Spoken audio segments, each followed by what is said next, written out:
Umbrales, Jerusalén. En el nombre del Padre, y del Hijo, y del Espíritu Santo, queridos hermanos, que Dios los llene de alegría y de paz en la fe, y que el Espíritu Santo esté siempre con ustedes. Para poder celebrar dignamente estos sagrados misterios, reconozcamos nuestros pecados. Por tu gran bondad, Señor, ten piedad. Por tu inmensa compasión, Cristo, ten piedad. Por tu infinita misericordia, Señor, ten piedad. Dios Todopoderoso, tenga misericordia de nosotros, perdone nuestros pecados y nos lleve a la vida eterna. Gloria a Dios en el cielo, y en la tierra paz a los hombres que ama el Señor. Por tu inmensa gloria, te alabamos, te bendecimos, te adoramos, te glorificamos. Te damos gracias, Señor Dios, Rey Celestial, Dios Padre Todopoderoso, Señor Hijo único Jesucristo, Señor Dios, Cordero de Dios, Hijo del Padre, tú que quitas el pecado del mundo, ten piedad de nosotros. Tú que quitas el pecado del mundo, atiende nuestra súplica. Tú que estás sentado a la derecha del Padre, ten piedad de nosotros. Porque solo tú eres santo, solo tú, Señor, solo tú, Altísimo Jesucristo, con el Espíritu Santo, en la gloria de Dios Padre. Amén. Oremos. Dios Todopoderoso y Eterno, que iluminas a quienes creen en ti, llena la tierra de tu gloria y manifiéstate a todos los pueblos por la claridad de tu luz. Por nuestro Señor Jesucristo, tu Hijo, que vive y reina contigo en la unidad del Espíritu Santo y es Dios por los siglos de los siglos.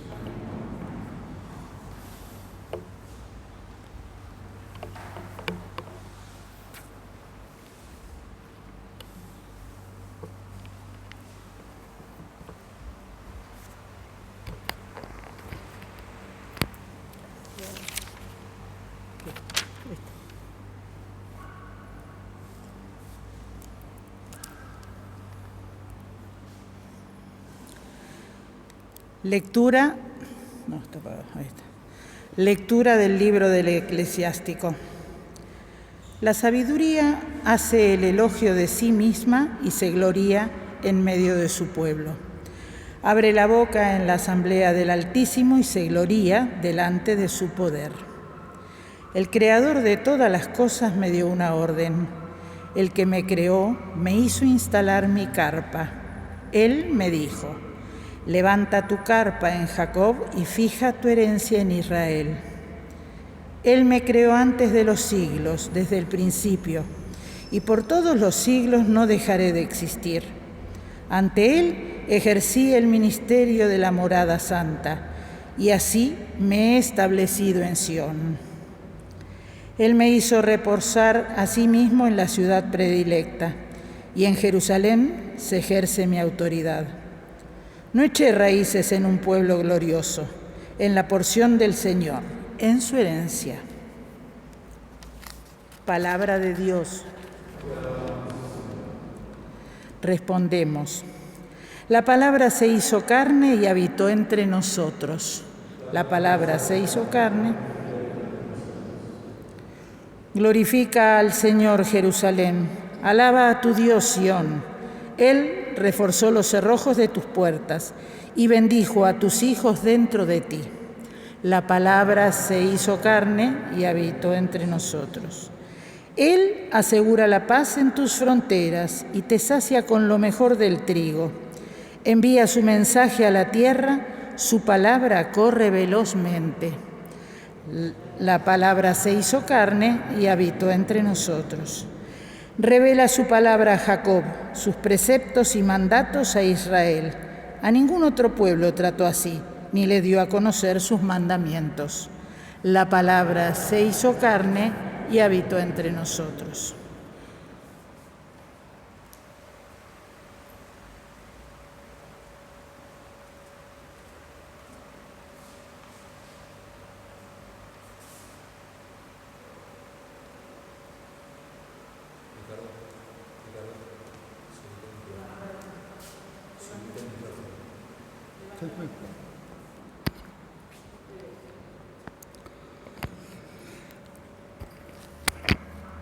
Lectura de la carta del apóstol San Pablo a los cristianos de Éfeso. Bendito sea Dios, el Padre de nuestro Señor Jesucristo, que nos ha bendecido en Cristo, con toda clase de bienes espirituales en el cielo, y nos ha elegido en Él antes de la creación del mundo, para que fuéramos santos e irreprochables en su presencia, por el amor. Él nos predestinó a ser sus hijos adoptivos por medio de Jesucristo, conforme al beneplácito de su voluntad, para alabanza de la gloria de su gracia, que nos dio en su Hijo muy querido. Por eso, habiéndome enterado de la fe que ustedes tienen en el Señor y del amor que demuestran por todos los hermanos, doy gracias sin cesar por ustedes, recordándolos siempre en mis oraciones. Que el Dios de nuestro Señor Jesucristo, el Padre de la gloria, les conceda un espíritu de sabiduría y de revelación que les permita conocerlo verdaderamente. Que Él ilumine sus corazones para que ustedes puedan valorar la esperanza a la que han sido llamados, los tesoros de la gloria que encierra su herencia entre todos los santos. Palabra de Dios.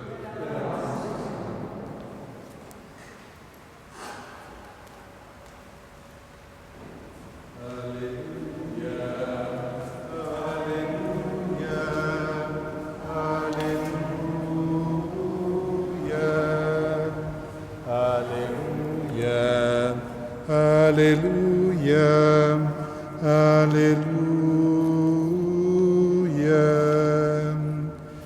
El Señor esté con ustedes. Evangelio de nuestro Señor Jesucristo según San Juan.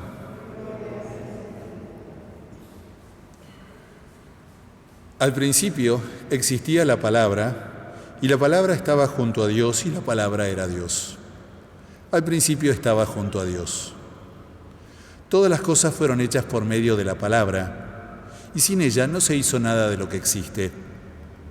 En ella estaba la vida, y la vida era la luz de los hombres. La luz brilla en las tinieblas, y las tinieblas no la percibieron. La palabra era la luz verdadera que al venir a este mundo ilumina a todo hombre. Ella estaba en el mundo, y el mundo fue hecho por medio de ella, y el mundo no la conoció. Vino a los suyos, y los suyos no la recibieron. Pero a todos los que la recibieron, a los que creen en su nombre, les dio el poder de llegar a ser hijos de Dios. Ellos no nacieron de la sangre, ni por obra de la carne, ni de la voluntad del hombre, sino que fueron engendrados por Dios. Y la palabra se hizo carne y habitó entre nosotros. Y nosotros hemos visto su gloria, la gloria que recibe del Padre como Hijo único, lleno de gracia y de verdad. Palabra del Señor.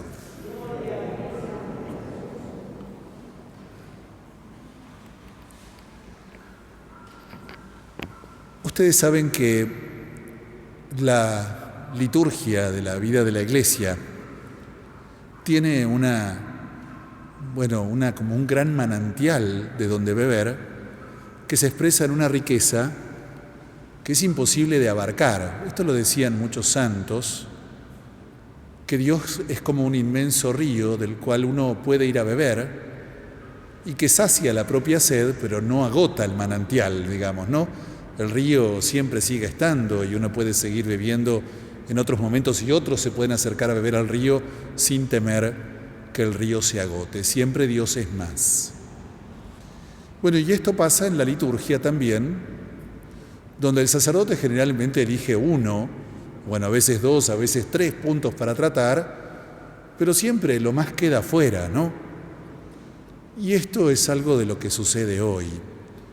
Es imposible abarcarlo todo y sobre todo con una perspectiva que la liturgia nos propone de la sabiduría y de la palabra hecha carne, que tiene una densidad muy difícil de abarcar. Y por eso yo lo voy a plantear a la homilía de hoy como algo absolutamente superficial, no en el sentido frívolo del término, sino que es imposible agotarlo, en ese sentido lo digo. Y comienzo en un renglón de la segunda lectura, tomado de la carta a los Efesios, en que San Pablo dice que se refiere al Dios, pero no a cualquier Dios, ¿no? Porque ustedes piensen que los efesios son griegos y ellos tienen el panteón, que son ingente cantidad de dioses. Entonces se tiene que aclarar que este Theos, que se exige en griego, no es cualquier Dios, sino que es el Dios de los cristianos, ¿no? Y lo dice específicamente, el Dios de nuestro Señor Jesucristo, es decir, no cualquier Dios, es a Él al que se hace referencia. Y dice, les conceda a este Dios, el Dios de Jesucristo, un espíritu de sabiduría y también de revelación que les permita conocerlo, y acá viene la palabra, verdaderamente. ¿Por qué esto es tan importante? Bueno, porque los griegos, esto no lo digo yo, lo dicen muchos mucho más conocedores que yo, tenían mala suerte con los dioses que tenían. Los dioses griegos eran dioses, primero que estaban allá arriba en su panteón, pasándola genial, y que los hombres acá abajo se arreglen. Pero encima, como si eso fuera poco, no es que se desentendían del todo, sino que además te ponían palos en la rueda, además cuando se enojaban te mandaban una maldición, eran celosos entre sí, mirá, yo tengo más quórum que vos, entonces a mi rito viene más, entonces el otro se enojaba y mandaba un rayo que los partiera, y así, digamos, eran dioses malitos, para decir una palabra, que se pueda entender. Y este es el problema. El problema es que muchas veces cuando decimos Dios, no hablamos de lo que San Pablo dice, el Dios de Jesucristo, que con el espíritu de sabiduría nos permite conocerlo verdaderamente, sino que muchas veces, cuando se dice Dios, se entiende un Dios distinto del que nosotros profesamos y creemos. Y yo, voy a poner algunos ejemplos. Y voy a comenzar, esto es completamente anacrónico, no por el principio, sino por el final. Del panteón griego ya hablé, ¿no? Tan celosos entre sí que se habían hecho, ¿ustedes se acuerdan? Un Dios desconocido que tenía toda una liturgia y todo un coro de sacerdotes. ¿Por qué? Porque no fuera cosa que hubieran Dios que ellos no conocieran y que como no le hacían el circo, ese Dios se enojara y les mandara maldiciones. Ven que detrás la imagen está que los dioses eran malos y eran celosos. Pero completamente anacrónico lo que voy a decir. Quizá ustedes hayan oído hablar de Nietzsche. Nietzsche es un filósofo alemán que vivió en el siglo XIX, y si hay algo que Nietzsche no es cristiano. De hecho, tiene esa famosa frase de que Dios ha muerto, ¿no? Que lo plantea y es parte de su filosofía. Bueno, esto es muy interesante. Me lo contó un cura viejo, de esos que de las de antes, ¿vieron? Una anécdota lindísima, que yo no tenía idea porque conocía a Nietzsche nada más que de sus escritos. Por supuesto que él hablaba pestes del Dios cristiano, pero hay que decir también que Nietzsche fue criado en un ambiente protestante, es decir, no católico. Y entonces cuando él se tira contra Jesucristo, no se tira exactamente contra el Dios de Jesucristo en el que nosotros creemos, sino el que tiene la imagen protestante. Y esto es tan así que en una ocasión Nietzsche tuvo la oportunidad, esta es la anécdota que me contó este cura, que tuvo la ocasión de viajar a Italia, y concretamente al sur de Italia. ¿Vieron donde están lo que propiamente se llaman los tanos? Por los napolitanos. Y justo cayó a un pueblo, nadie sabe muy bien por qué, para unas fiestas patronales. Mamita querida, la fiesta que se habían mandado los tanos. Para empezar, vieron la comida que te salía por las orejas, del alcohol no venía atrás, y toda la noche cohete, petardo, festividad, va, viene, procesión, encuentro, plaza, fiesta, suelta de toros y qué sé yo, ¿no? Y fiesta y paseo en barco de la Virgen, como 10 días duraba la fiesta, ¿no? Y Nietzsche abría los ojos así de grandes, no podía creer lo que veía y decía, y esto lo dice Nietzsche casi como en un rapto de honestidad, quiero decir que cuando yo critico el cristianismo no critico esto. Él mismo lo aceptó. como que él tenía unas ojeras o unas anteojeras puestas que le impedían ver lo que nosotros celebramos y nuestra fe, ¿no? Tenía una aproximación protestante a Dios, no católica. Bueno, esto es extemporáneo. Yo voy ahora a mencionar algunas imágenes de Dios para que vean cuál es el punto al que yo quiero llegar, que tiene que ver con el Salmo 147, que hoy rezamos. Y el primero que hago es la aproximación que hago en la India. Vieron que ahora todo hay una inmigración, no una inmigración física, sino una inmigración religiosa, ¿no? Que todas estas espiritualidades orientales que están de moda, el respirar y el no sé cuánto, ¿no? Y el yoga y no sé, estas cosas así energéticas y no sé cuánto, ¿no? Bueno, ustedes yo les propongo, porque si no parecería como que el cura se tira en contra. Yo no me tiro en contra de nadie, yo solamente me limito a leer los mismos libros que se pueden encontrar en cualquier lugar que hable de la espiritualidad hinduista, digo para decir una, ¿no? Que es como la más conocida. Ustedes saben que ellos tienen un sistema que se llama de castas, en donde los que están arriba están muy bien parados, pero los que están abajo la pasan verdaderamente mal. Hoy dije, bueno, a ver en qué andan, porque me metí hoy en internet, que siempre es un poco más actual, ¿no? Entonces no es un libro que a lo mejor después las cosas pueden haber cambiado. Parece que en el año 1950, esto es cierto, la India abolió el sistema de castas, pero esta abolición tiene tanto valor como, no sé, como un vientito que vino y se fue, porque en la práctica no cambió. Y una gran concesión es que a los más bajos de la casta, que se llaman los parias, ese nombre es conocido, se les ha autorizado a los chicos de los parias ir a la escuela. Pero eso sí, con una condición. Ellos son los encargados de limpiar los excrementos de los demás alumnos con la mano. Porque son parias, es lo que les corresponde, ¿no? Uno dice, ¿qué imagen estará así de Dios? Que detrás predeterminó que a vos te toque eso en la vida. Y como si fuera poco, ustedes saben que hay otra casta por debajo de los parias, que se llaman los invisibles. ¿Y por qué son invisibles? No porque sean invisibles, porque solo tienen derecho a salir de noche. Y si llega a salir un invisible de día, es metido preso y muere de inanición. Ese es el castigo. Digo, el Dios que está detrás de esto no puede ser un Dios muy simpático. La gente piensa que si yo medito y hago om y no sé cuánto y me siento en no sé qué posición y hago yoga, todo mejora fenomenalmente. Pero detrás la imagen es muy cruel, digamos, ¿no? De un Dios que te predetermina de este modo, que la gran concesión es que puedas ir a la escuela para limpiar los excrementos de los demás alumnos con la mano, ¿no? Y venimos a América, digo, así cruzamos el charco. Las religiones precolombinas, miren, ustedes pongan sacrificios humanos y te completa solo, Google, te completa solo. En América te pone, solito, lo hice hoy. Todas las religiones precolombinas, todas se asientan sobre los sacrificios humanos. Las más conocidas probablemente son las de los aztecas, y que tienen así digamos, como sacrificio principal, es un tema de ofrecerle al dios Sol, para que siga teniendo energía, la sangre de los sacrificados. Y como este dios no se conformaba con 1, 2 o 3, los aztecas tenían que hacer y organizar guerras. ¿Por qué? Porque tenían que hacer de a cientos de miles. No lo estoy exagerando, estoy describiéndolo literalmente.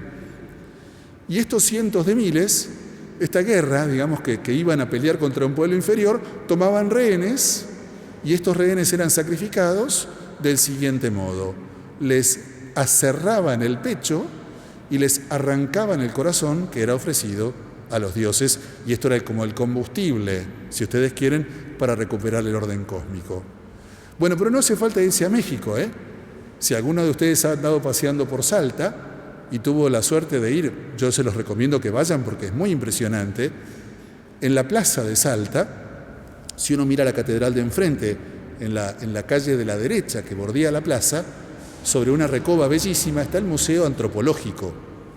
Y el Museo Antropológico tiene ni más ni menos que lo que se llaman los niños del Llullaillaco, que es un volcán apagado de más de 6.000 metros de altura. Bueno, en una expedición que se hizo, se encontraron estos 3 niños que eran sacrificios a los dioses. Sacrificaban a los niños a los dioses, ¿no? Y uno dice, bueno, qué linda la imagen, ¿no?, de este Dios que necesita que le sacrifiques a los chicos para aplacar no sé qué ira o no sé qué bronca o no sé qué enojo que podría tener Dios, que podría partirte de un rayo si es que no le ofreces ni más ni menos que la sangre de los chicos. Bueno, esto yo lo describí desde México y lo describí desde Argentina, pero métanse en internet y lo van a encontrar todo, ¿eh? Todas las culturas tienen, y pasando también por el canibalismo, que no es privilegio solamente de las religiones tribales africanas, que sería otra perlita más en la que no me detengo, pero también nosotros teníamos nuestros caníbales, antes de Colón, antes del descubrimiento de América. Bueno, y vamos a los musulmanes.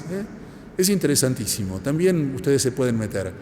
Hay una palabra que ahora no recuerdo exactamente, que describe el castigo religioso, y son acciones que Alá expresamente ordena que sean condenadas. Entonces, por ejemplo, ustedes esto lo saben, ¿no? Si te pescan robando, ¿qué te pasa? Te cortan la mano derecha y el pie izquierdo, ¿no? Si haces una estafa, es pena de muerte y crucifixión. Si abandonás el Islam, es pena de muerte. Si blasfemás, es pena de muerte. Pena de muerte hay por un montón de cosas, pero son todos castigos religiosos, ¿eh? No hay un castigo, no son castigos civiles, son castigos religiosos. La infidelidad, ustedes la recuerdan también, eso es apedreado. La homosexualidad, lo mismo, ¿no? Entonces, cuando uno empieza a ver la cantidad de imágenes de Dios que hay, puede ser que alguien llegue a la conclusión de que en realidad las religiones son algo medio malo, porque siempre Dios está haciendo todas estas cosas o estas exigencias o estas demandas que son horrorosas, ¿no? Que repugnan a la razón, que no puede ser que Dios sea así. Y entonces acá es cuando cobra de nuevo luz esta frase que San Pablo dice a los Efesios, que el Dios de nuestro Señor Jesucristo, no todos estos otros dioses, les conceda un espíritu de sabiduría que les permita conocerlo verdaderamente, no en estas otras cosas que no tienen nada de lindo. Y por eso, y esto es lo que yo les quería decir al final como conclusión, cobra una luz nueva las palabras repetidas por el Salmo 147, ¿no?, que es el que leímos hoy. Por supuesto que yo no lo leo todo, digo solamente este renglón que me permite coronar la homilía que yo quería decir. Yahvé, ¿no?, porque estamos en la lógica del Antiguo Testamento, ¿no?, revela su palabra y sus mandatos y preceptos a Israel. Y ahora escuchen, a ningún otro pueblo trató así, ni le dio a conocer sus mandamientos. Ahora lo digo de otro modo. Todos los otros pueblos se han fabricado una concepción de Dios que no proviene de Dios. Es una búsqueda, y yo eso lo destaco, y los pueblos religiosos, bueno, pobrecitos, hacen lo que pueden. En cuanto que buscan a Dios, bueno, hay una linda actitud de fondo. Pero es cierto que Dios se ha dado a conocer, dice Israel, a su pueblo. En este caso es Israel porque es la lógica del Antiguo Testamento. Nosotros podemos decirlo de una manera mucho más plena. La revelación se ha hecho plena en Jesucristo, nuestro Dios y Señor, y entonces en Él se encuentra entonces esta sabiduría de la cual hablaba la carta de los Efesios, que nos permite conocerlo verdaderamente. ¿Y en qué se basa ese conocimiento? ¿Y qué es lo que nos aporta ese conocimiento? Bueno, yo diría un camino que podría estar marcado por lo que ustedes quieren, por lo que se llaman las acciones, eso sería un camino, y un estado, o sea, una situación personal. El camino, ustedes lo saben, ¿no? Cuando a Jesús le preguntaron de todos los mandamientos, ¿cuál es el más importante? Ya sabemos, ¿no? Amar a Dios y amar al prójimo. De eso se trata. Cuando uno mira todas estas otras cosas que yo les mencionaba antes, decían, se parecen en poco, ¿no? Porque esto es amar a Dios y amar al prójimo, lo que nos mandó el Señor. Eso es el camino. ¿Y por qué es un camino? Bueno, porque todos los días hay que elegir y renovar el amor, ¿no? No vale vivir en el amor de rentas. Como ya te amé ayer, hoy te puedo tratar como la mona o te puedo ignorar. No, hoy tengo que renovar mi amor por vos. Y por vos, lo digo con minúscula y lo digo con mayúscula, ¿no? Amar a Dios y amar al prójimo. Y también un estado, y el estado nos lo dice el Evangelio de hoy, ¿no? Del cual no predico más que en este renglón. La luz, dice, vino a los suyos, y los suyos no la recibieron. Pero, dice, a los que la recibieron, les dio el poder de llegar a ser hijos de Dios. Y eso somos. Y esa es la revelación plena de Jesucristo, que nos invita a vivir como hijos suyos, con todo lo que esto significa. En familia, en el amor, en la confianza, en la providencia, como en el seno de una familia.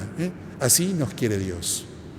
Y entonces pienso en una discusión que en estos días vi en un debate televisivo, desaclaro que yo televisión no veo, me llegó por las redes sociales, en que una política, ni siquiera importa quién, acusó a otra persona, a raíz del aborto, de ser una fanática religiosa, ¿no?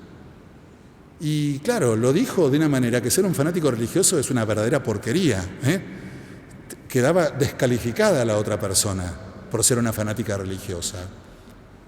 Y a mí me dieron ganas de decirle, pero ¿y por qué decís esto despectivamente?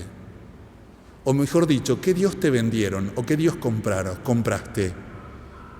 ¿Compraste el Dios vengativo, el Dios malvado, el Dios sanguinario, el Dios que te condena y te manda al infierno, el Dios de los sacrificios humanos que te arrancan el corazón, el Dios caníbal, el Dios que te manda a limpiar los excrementos de la escuela? ¿Qué Dios te vendieron?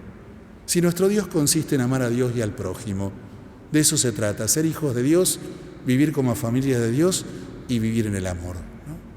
Bueno, entonces yo pensaba, ¿no?, que este niño, que de eso se trata la Navidad, venga a traernos esa sabiduría que nos permita conocerlo verdaderamente.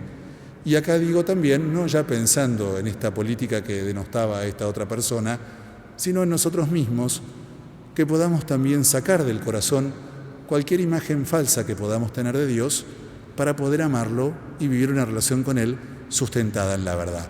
Que así sea. Profesemos nuestra fe. Creo en Dios, Padre Todopoderoso,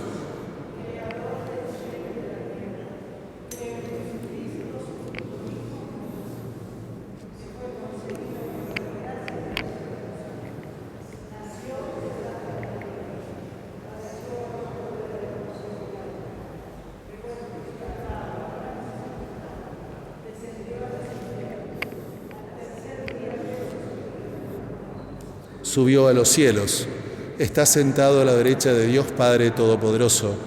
Desde allí ha de venir a juzgar a los vivos y a los muertos. Creo en el Espíritu Santo, la Santa Iglesia Católica, la comunión de los santos, el perdón de los pecados, la resurrección de la carne. Amén. Vamos a rezar esta Santa Misa por dos intenciones particulares, una de ellas de Ana, por la salud de Beatriz, Daniel, Federico, Luciana, Flor, Romina, Delfina, Julieta, Carlos, Carmen, Matilde y Silvina, y también por el eterno descanso de María Carlota Urquiza, Chiche, que falleció hoy.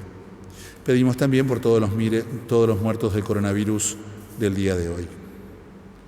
Recibe, Padre Santo, estas súplicas que te hemos presentado por tu Hijo Jesucristo nuestro Señor. Amén.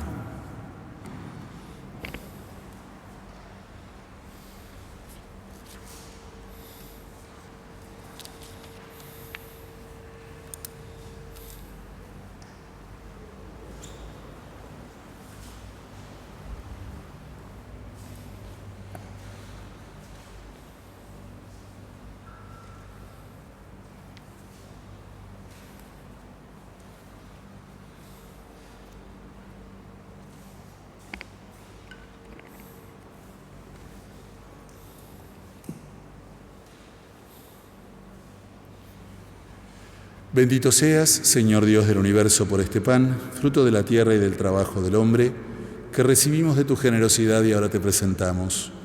Él será para nosotros pan de vida.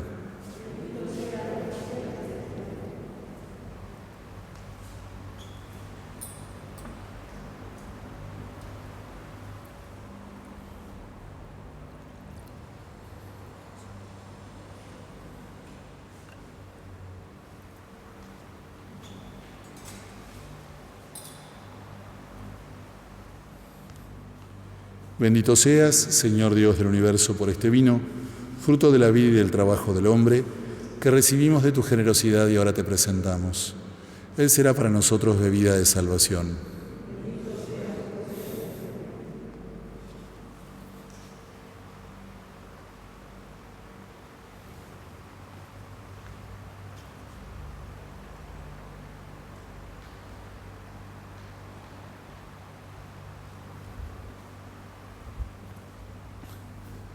Oren, hermanos, para que este sacrificio que es mío y de ustedes sea agradable a Dios Padre Todopoderoso.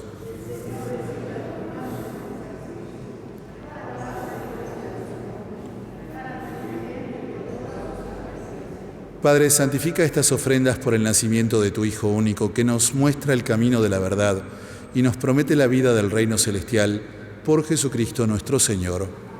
El Señor esté con ustedes. Levantemos el corazón. Demos gracias al Señor nuestro Dios.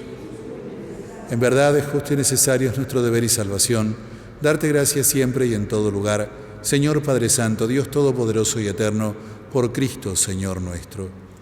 Por el misterio santo que hoy celebramos, el que era de naturaleza invisible se hizo visible en nuestra naturaleza, y el que es engendrado desde toda la eternidad comenzó a existir en el tiempo, para asumir en sí mismo todo lo creado, reconstruir lo que estaba caído y encaminar al hombre descarriado hacia el reino celestial. Por eso, unidos a todos los ángeles, te aclamamos llenos de alegría, diciendo: Santo, Santo, Santo es el Señor, hosana en las alturas, bendito es el que viene en nombre del Señor. Santo eres en verdad, Señor, fuente de toda santidad. Por eso te pedimos que santifiques estos dones con la efusión de tu Espíritu, de manera que se conviertan para nosotros en el cuerpo y la sangre de Jesucristo nuestro Señor. Él mismo, cuando iba a ser entregado a su pasión voluntariamente aceptada, tomó pan. Dándote gracias, lo partió y lo dio a sus discípulos, diciendo: Tomen y coman todos de él, porque esto es mi cuerpo, que será entregado por ustedes.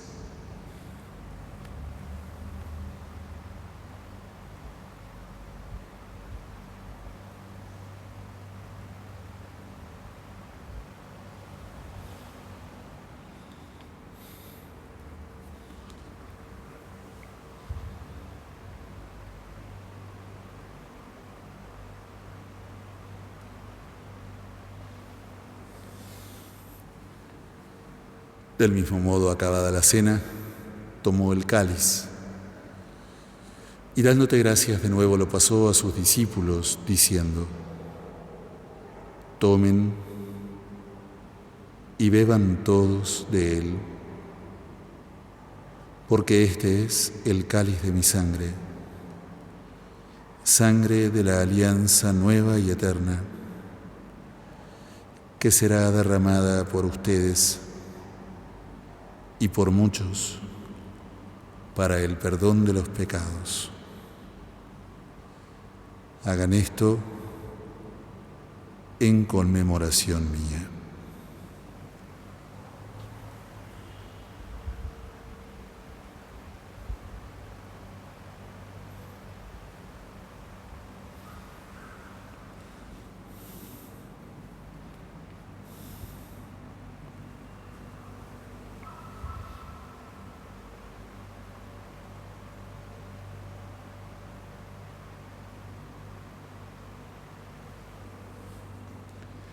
Este es el misterio de la fe.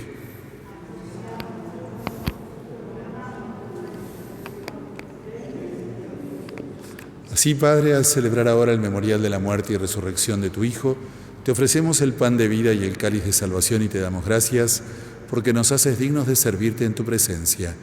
Te pedimos humildemente que el Espíritu Santo congregue en la unidad a cuantos participamos del cuerpo y la sangre de Cristo. Acuérdate, Señor, de tu Iglesia extendida por toda la tierra y con el Papa Francisco, con nuestro Obispo Mario y todos los pastores que cuidan de tu pueblo, llévala a su perfección por la caridad. Acuérdate también de nuestros hermanos que se durmieron en la esperanza de la resurrección.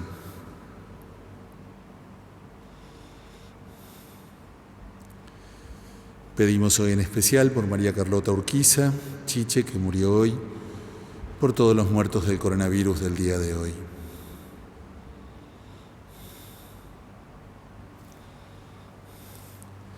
Y de todos los que han muerto en tu misericordia, admítelos a contemplar la luz de tu rostro.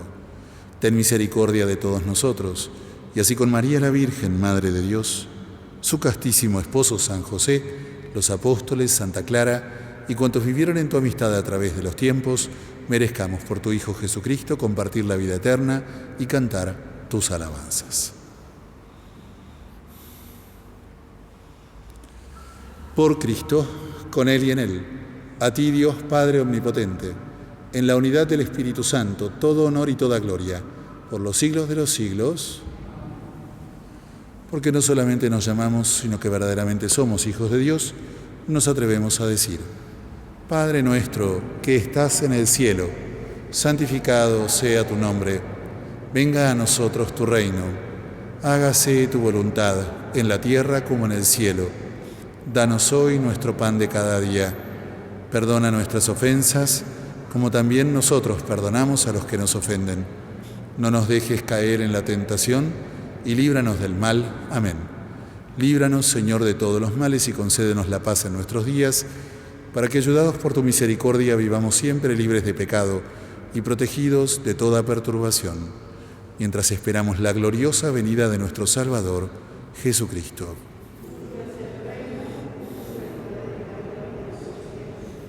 Señor Jesucristo, que dijiste a tus apóstoles: la paz les dejo, mi paz les doy, no tengas en cuenta nuestros pecados, sino la fe de tu Iglesia, y conforme a tu palabra, concédele la paz y la unidad. Tú, que vives y reinas por los siglos de los siglos, la paz del Señor esté siempre con ustedes. Cordero de Dios, que quitas el pecado del mundo, ten piedad de nosotros. Cordero de Dios, que quitas el pecado del mundo, ten piedad de nosotros. Cordero de Dios, que quitas el pecado del mundo, danos la paz.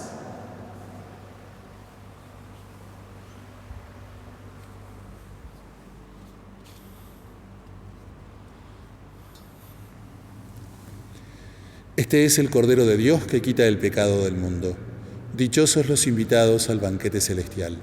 Señor, no soy digno de que entres en mi casa, pero una palabra tuya bastará para sanarme.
El cuerpo de Cristo.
Alma de Cristo, santifícame.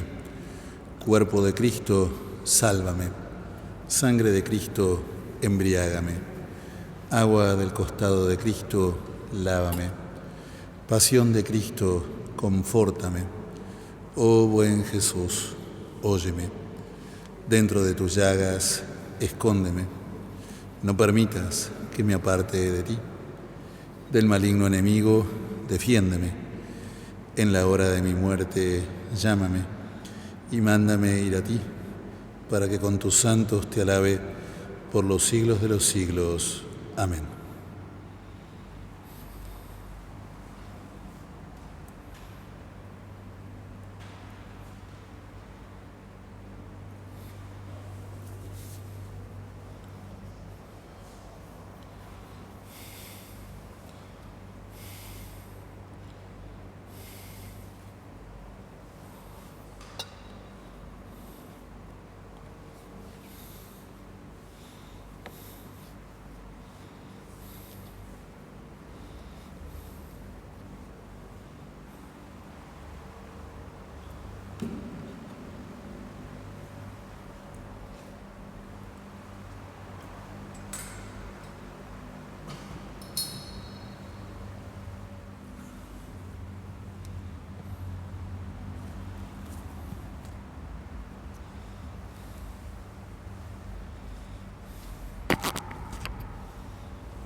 A quienes lo recibieron, les concedió llegar a ser hijos de Dios.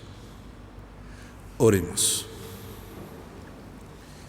Señor y Dios nuestro, te pedimos humildemente que la fuerza de esta Eucaristía nos purifique de nuestros pecados y dé cumplimiento a nuestros más nobles deseos por Jesucristo nuestro Señor. El Señor esté con ustedes y que los bendiga Dios Todopoderoso, Padre, Hijo y Espíritu Santo. Amén. Hemos celebrado la Santa Misa, vayamos en alegría y en paz.